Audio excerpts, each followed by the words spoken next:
Let's try this again. I sit here, been out here, DC, since 2018 or so. And the more I stay out here, obviously, the more people who see me are going to know my name.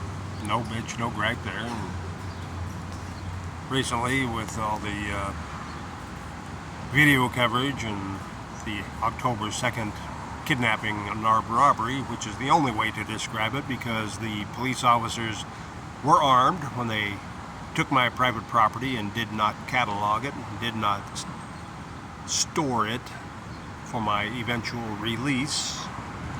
They threw it in the back of garbage trucks, which is vandalism and armed robbery. And I say that because they cuffed me up and hauled me away on October 2nd. They did not charge me with a crime, and I was not under arrest, as per their words, to the hospital they delivered me to. That's it. A lot of people come by. Many of them I don't remember seeing or whatever, but I say hi to everybody. Hi, how you doing? Metro, big doors on your left or right, depending on which way they're going.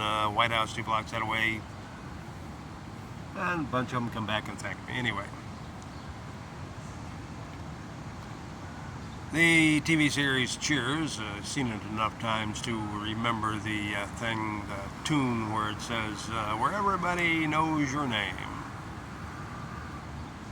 Sure, people walking by, saying hi to me, calling me by name. It's one of those psychological things, makes you feel good, because somebody knows your name. To me, that doesn't matter much. What matters is whether or not they're actually participating in helping get clean, honest government, passing the word around, letting other people know what they can do to recall the various government officials and hold them accountable to the Constitution and ourselves accountable to the Declaration.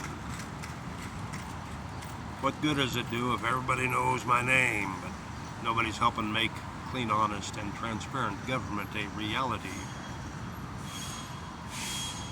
Just a thought for the day after the 4th, where we're celebrating some countries' 250 years of freedom.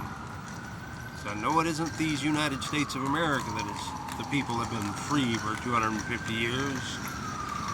Sure, we've exercised some of our rights to a limited degree that the government has almost never had any authority to limit or discourage or disparage or violate. So unless our entire society is treated equally,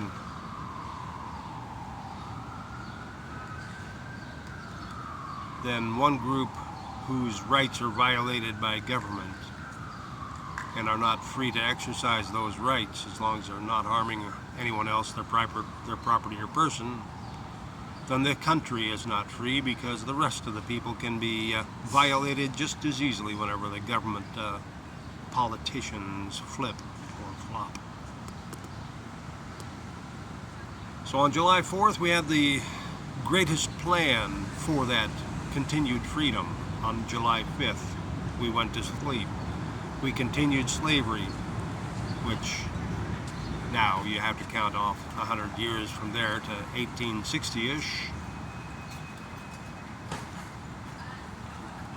which then knocks 100 years off the 250 years. Then women, on the other hand, you got to knock off another nearly, another nearly 100 years to 1940s or so, when the government quit violating their rights to vote. So now we're talking maybe 80 years.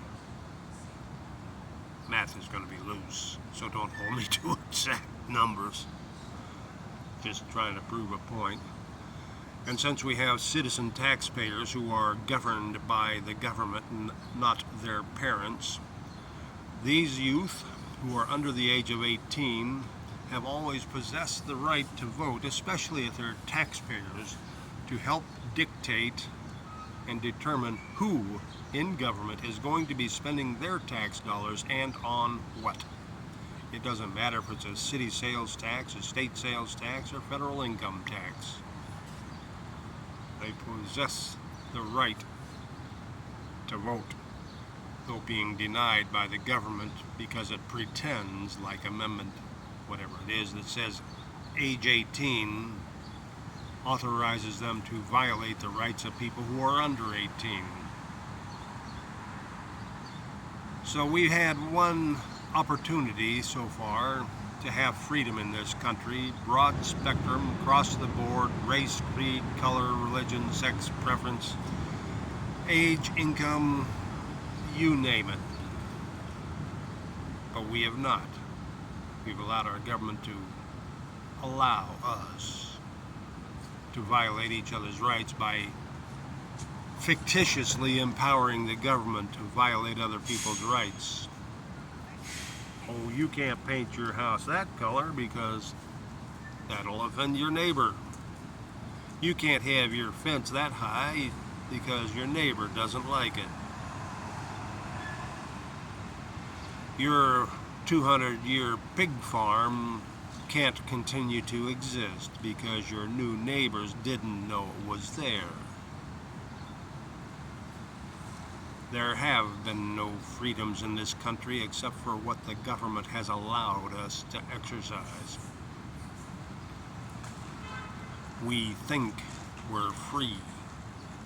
But when you have to ask the government to do this or that, to get a permit, to do everything that exactly is covered and protected by the Constitution, we are not free.